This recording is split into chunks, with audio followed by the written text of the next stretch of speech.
Hello and welcome to Memoirs of Successful Women. I'm Annie Gibbins, founder and CEO of Women's Biz Global, and I invite you to kick off your heels, get comfortable, and be ready to receive the golden nuggets that are shared as you listen in to candid conversations I have with fascinating women from around the globe.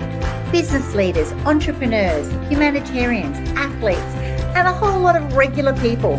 They will keep you riveted as they let their guard down and open up on aspects of their business and life journey, how they measure success and what they have learned along the way. My intent is that our conversations will inspire you to embrace opportunities and possibilities beyond the limits of your imagination, because I know that this is where we reclaim our power. I want you to reclaim your power, your strength and vulnerability, to stand in your truth and propel yourself towards the life that you dream to live.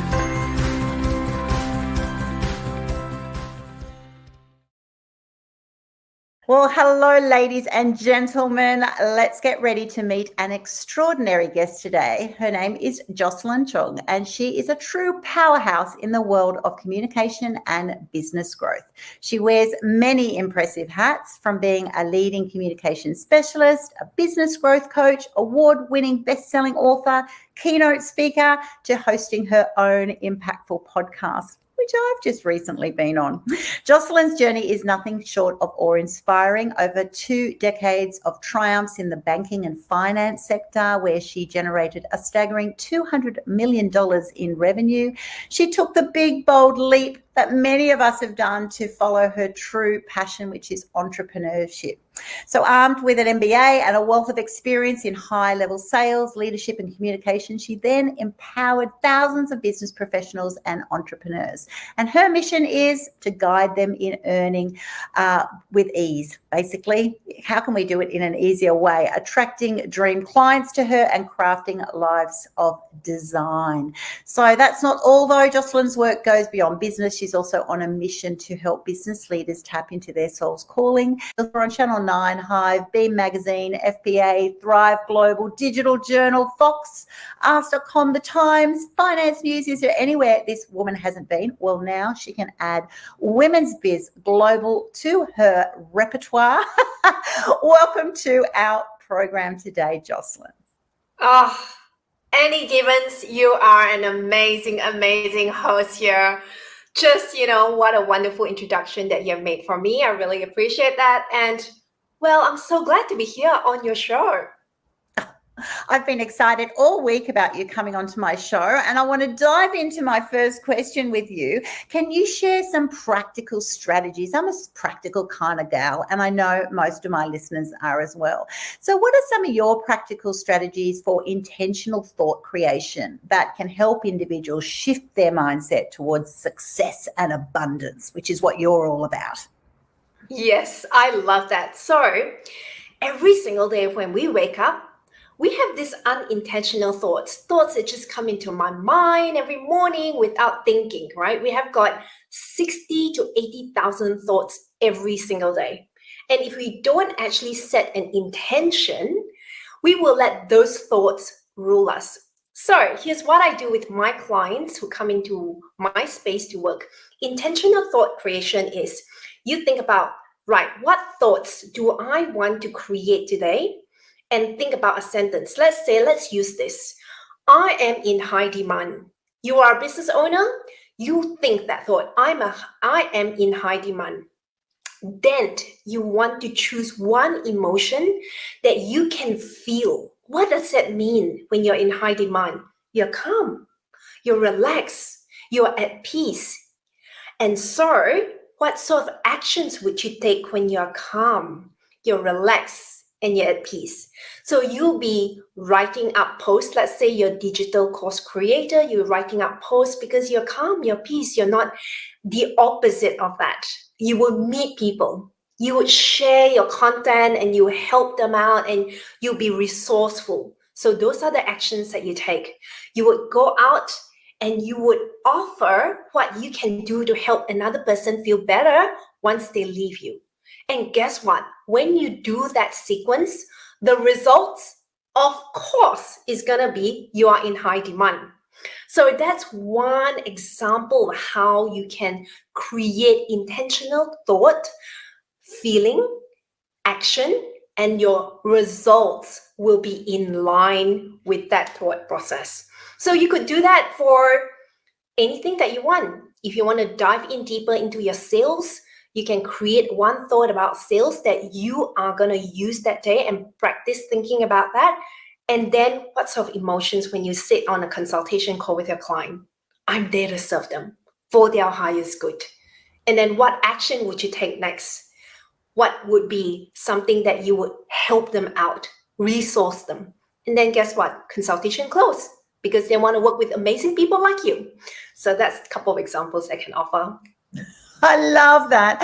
What a great way to start this conversation. And it's actually believing that you are the person that you're telling others that you are. You know, it's a self-belief thing here. It's showing up as that person. It's telling yourself, yes, I have got all this knowledge, wisdom, and I'm able to then give that to others. I love your attitude of giving first, and being generous with others as well. I completely align with that.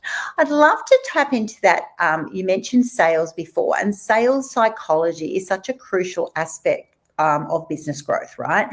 And I know that so many of my clients, and I know yours, just go, but I'm not a salesy person. I'm not sort of inclined. I feel uncomfortable with that. So what are some fundamental principles that entrepreneurs should or have to master to become effective salespeople?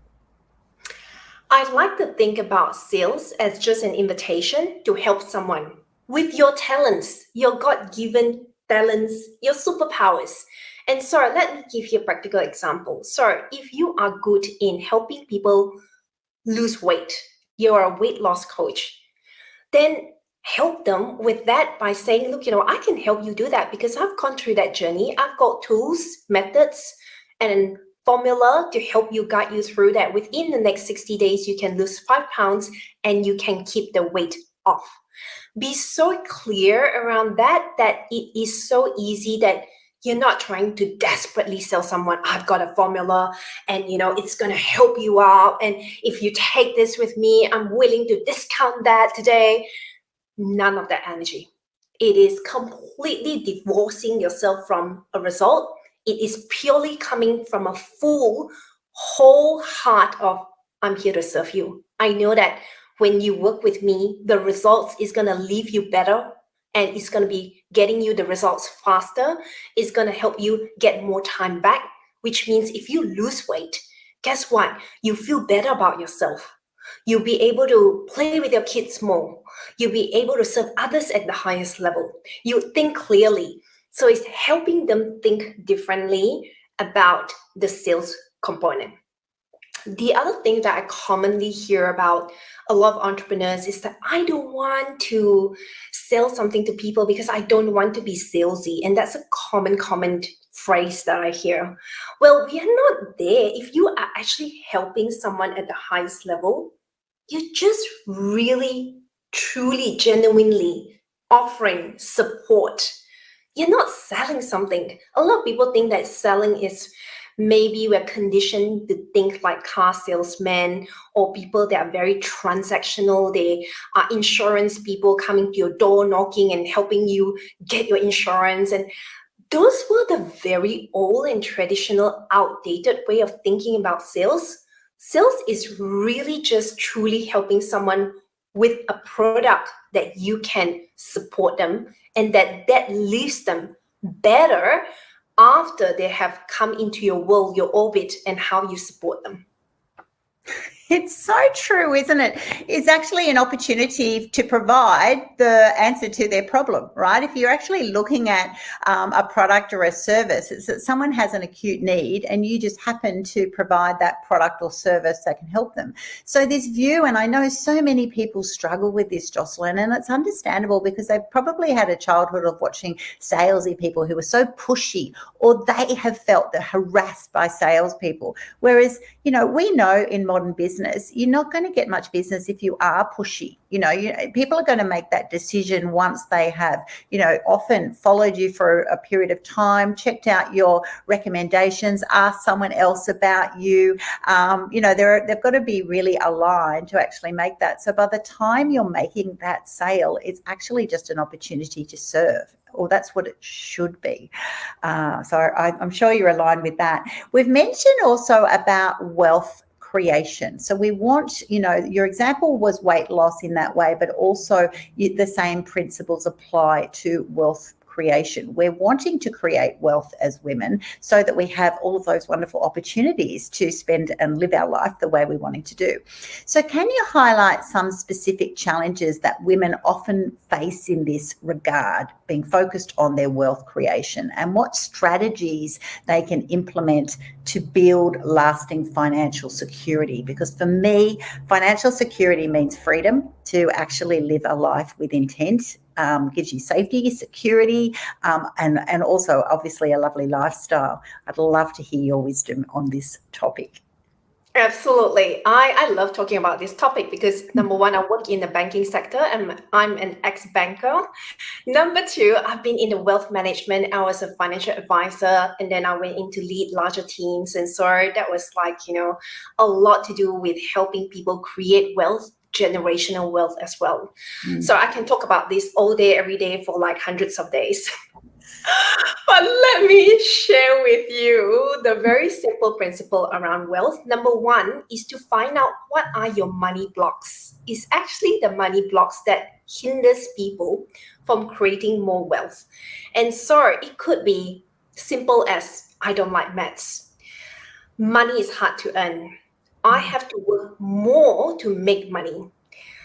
And so if you think about subtle sentences that had been picked up in your childhood, or something that you witnessed growing up that your family upbringing has got that in you, I'll give you mine. I come from Malaysia, and in Malaysia, I feel that wealthy people are always corrupted. And that was one of my huge money blocks. I had to face it, work through it, and unlock. Because I know that if I have money, I'm willing to pay taxes. I'm not going to evade taxes. I'm going to do drugs to make more money. I'm not going to cheat on someone and find a way that is, dishonest. And so I had to clear that out of my mindset that I can be a multi-million-dollar person, and I am, and it's okay. But I had to do that work. And that was all the subtleties, because I always felt that, if I'm really, really wealthy, then that's the only way to wealth, because that was the only way I was presented. And so I want to invite our listeners to do the work around money energy, because it is such a fundamental work that we are not taught in school. It's not taught in uni. You can pay hundreds of $1,000s, go to uni and study, but they never teach you something so fundamental around money mindset. And where I learned it is actually not when I was a financial advisor. It was after, when I became a financial advisor. I've heard thousands of people coming across my door in my office, and they've got all these blocks. And I'm like, I am sure there is a way to unblock this. And then I started to discover that there is all this money energy work that needs to come from within, not external. It's from the work within us that we need to go in, identify, be so aware what is hindering us from progressing. And once you're willing to process all the money blocks that could hold you and keep you small, then the wealth creation aspect will flow with ease, with grace, like you're breathing air. It's like you don't consciously think, I'm breathing, I'm exhaling. Like money flow is meant to be like a rhythm. It doesn't have to be forced. It doesn't have to be pushy. It doesn't have to be like a lot of just toughness. It's just a flow. And money is neutral. Money is how we give definition towards you. And so doing that fundamental work, and if you have not thought about this and this is the first time you heard about it, I am more than happy to talk to you more about it and, guide you through that process, because I've been through that myself. And of course, thousands of people that I have then helped them move past different layers, because as you know, right, if you make 500,000, if you make 1,000,000, if you make 5 million, there is new level, then new devil. And a lot of people at some point when they create so much wealth, they are so fearful of success. Then there's another level to work through those type of blocks and mindset, which again, I can talk about it for days. So that's the short version that I can give all of our listeners. And that's the fundamental part.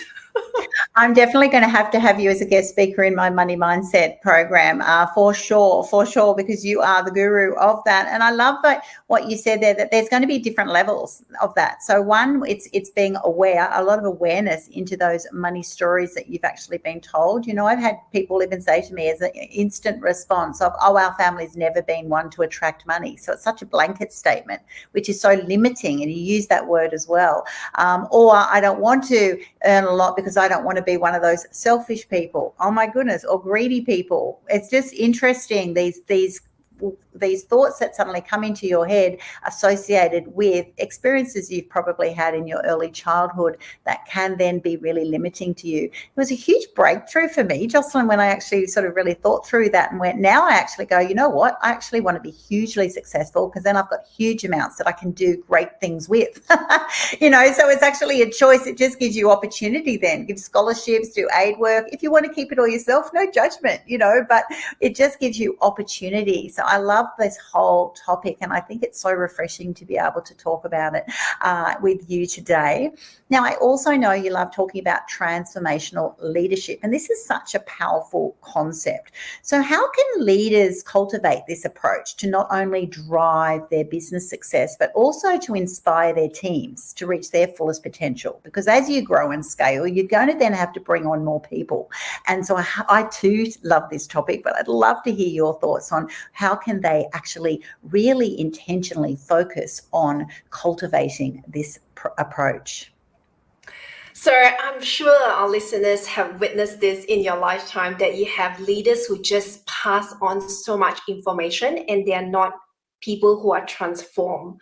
There are a lot of information that they will expect you to do, but they never role model that. And so they've just got a formula. They have the procedure. But my definition of transformational leadership, it has to come from within. And so when you lead, you become so magnetic, because you don't have to force, push, put people in a place where then they have to do something for you. And what does that mean is that if you do self-leadership first, you do by example. You show them. You go through the process, you explain that to them, you tell them your struggles and how you found a way to overcome that. Guess what? The rest of your team will naturally learn and catch that. And transformational leadership is all about how you can influence people in different positions. So all our businesses have got different people, accountants, lawyers that work with us. We've got different people that run the operational side, the HR side for us.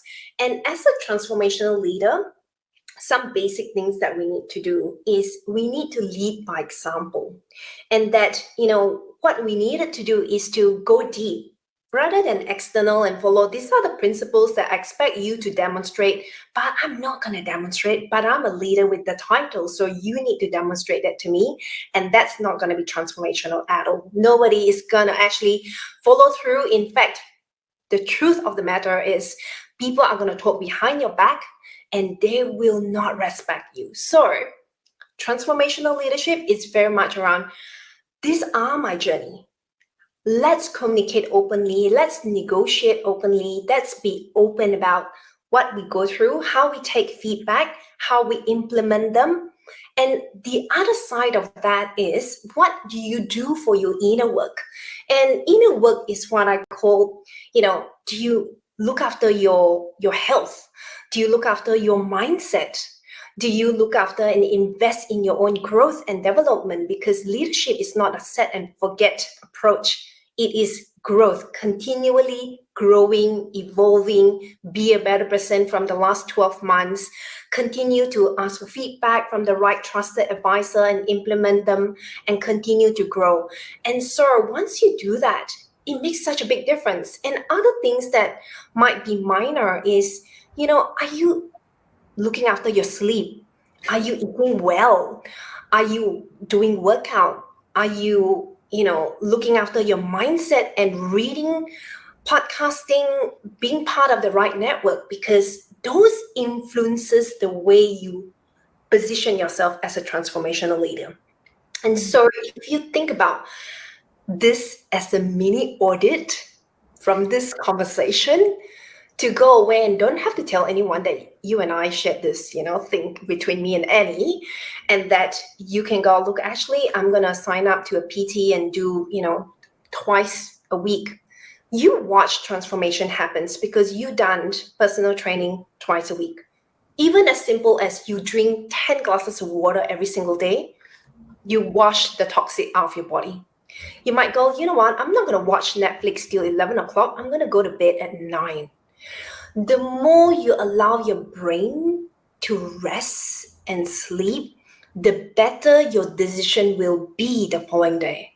It's like the nature already given us a lot of what we needed. And so we are not accessing that enough because we always look for external to feed us. But what if we go internal and what is already in nature that is so easy for us to apply? And so that is where I think transformational leadership will create such a great ripple effect on your people, on your clients, on the wider group, on your family, on your kids, your grandkids. So there we go. Fantastic. Great advice there. It's about balance. It's about looking after yourself, filling up your cup so that you can give it to others. But a lot of that was also about leading by example. I found that after being a CEO for over a decade, it's the little comments that people will say when you suddenly, with I as their boss would say, I've got to go now, I've got to go to the gym, or I'm going on a hike, or I've got to do, I want to go and get a massage or something else. They're noticing work-life balance. They're noticing that it's okay to take breaks, to invest in yourself. And then when they do that, they're also not uncomfortable about asking for flexibility and things that are going to enhance the way that they operate as well. I'd love to move on to the whole area of diversity, equality and inclusion, because we're totally entrenched in the need for this and our desire to support more of this happening. So what steps do you think that businesses can take to foster a more inclusive and diverse work environment? How does that, and why should they? How is it going to tie to the overall success? So it's rather than doing something that, we better tick that, that box, the DEI box. Why should we? From a business perspective as well as from a human perspective. Yes, I love that topic because it's such a topic that I've been talking about for the last 20 years. And I think we need more actions coming through rather than talk. And so a couple of observations and offers that I want to make is that think about if you run a company, how does your company look like from diversity perspective? Do you have a diverse group of people? And when you sit in on a meeting, are you welcoming diverse ideas and not shutting them down, but asking and seeing how it fits into your organizational concept, vision, mission? And then when you think about hiring, are you hiring a diverse group of people? Because at the moment, you can work with people across different parts of the continents, and they bring such fresh perspectives. And so when you think about those group of people, are they given the opportunity in your organization to work? And are you working with different groups of people every single day? Are you talking to different age group, different industry, different background, different countries, different languages, different culture? And one of the favorite things I do regularly is I intentionally, and that's also my hobby, that I love watching movies that are filmed in different countries, different cultural background. I love to understand their cuisine, number one, because I love food. And also I just love to be immersed in different culture. And growing up in Malaysia, we are so multicultural. Like, we celebrate every single year of, every single, like, Muslim, Indian, Buddhist, Chinese, Christian. Is like so much fun.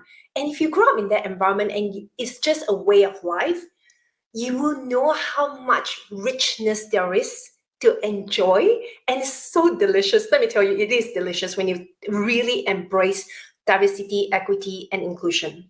And of course, be so aware when you work with people, are you including people into your group, your network? Are you welcoming them? And if you are, to what degree are you doing that? And are you allowing them to be in your space? Are they equal to you? And the other thing is, there's no hierarchy in that as well, because a lot of people think, I am, of a higher grade or breed. But what if you just connect with people at their level? And that is also a great level of connecting and being so diverse around it, that, it doesn't mean you have this title, you're far more, ahead of me, or your authority is, stronger. We are all equal. And if you take nothing out of this question, I want you to know, as listeners, that you are equal. You're born equal. Everyone has got 24 hours a day, no more, no less. We born naked, we live naked. So even when you create so much wealth on this planet, you can't take it with you anyway.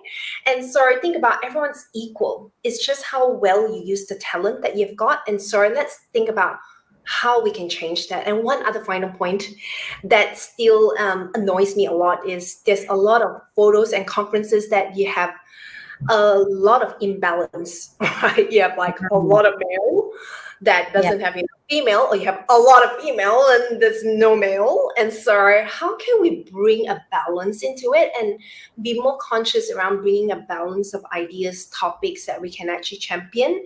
And even if all of us do 1%, 1%, we are then ahead for the next generation to come. That is so true. I just want every girl, particularly because I do women's biz, and which isn't anti-men at all. We've got plenty of men who support us in our movement. But I want every girl who's growing up after us to actually go, everyone is of equal value. It's not an issue, whatever race background you come from, whether you have disabilities or not. It's just, everything's an opportunity. And I must admit, I reflected, as you were one of my speakers on my summit last weekend. I have one every 3 months, and it was just such a joy. I actually sat back and went, isn't that wonderful that there was so much diversity? But not just because for a few reasons. One, we definitely want to make that happen because there's just such a wealth of knowledge, and different when it's applied to different cultures. But two, I want those young girls coming through seeing that you've got all these women in leadership positions who are so diverse. And so it actually gives them hope that, these career paths that they're dreaming of are possible. So when you suddenly see major thought leaders in the area of space and science and finance, it's really, really encouraging and empowering, and we're all about that. Now, I also know, just to finish up now, that we all have challenges though, and you've had an incredible career that we've been able to glean so much wisdom from today. But you all have also had some challenges. There's got to be some areas that when you come from an area of finance, it might be that, when you suddenly come into your own business, digital marketing, how to, how to actually, sell yourself as a brand. There's so many challenges. What were some of the obstacles that you had, key obstacles, and can you give us a little valuable lesson that you learnt while you overcame that? Yes, let me point out a few that I had to overcome transitioning from corporate into my own business. Now, when I was in corporate, I had a full marketing team who will organize webinars, set up campaigns, flyers, everything. It's just a phone call away. I've got their number. But when I became my own business owner, I had to think about marketing. And I'll be like, my brain wants to tell me, oh, no, you don't know marketing. That is another whole degree to take up and learn. And I'm like, it was a lot of battle in my head.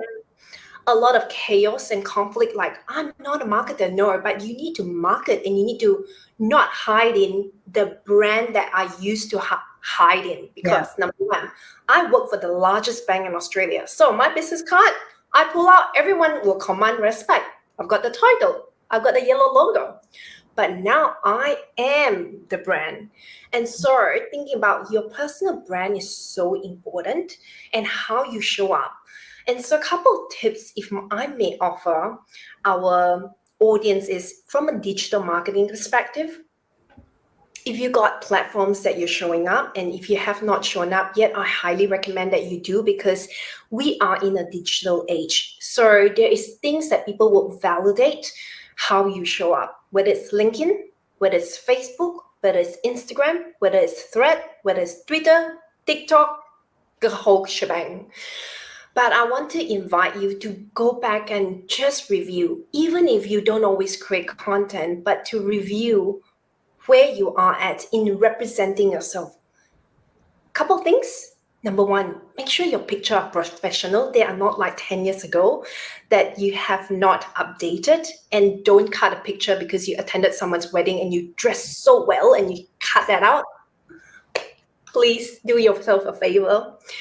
Just, either use your iPhone, take a professional photo, and upload that, because that is important, and then make sure that you update all your titles, your achievements, what you stand for, who you love working with, who you like to be introduced to, and ensure that that's up to date, because that is social proof now.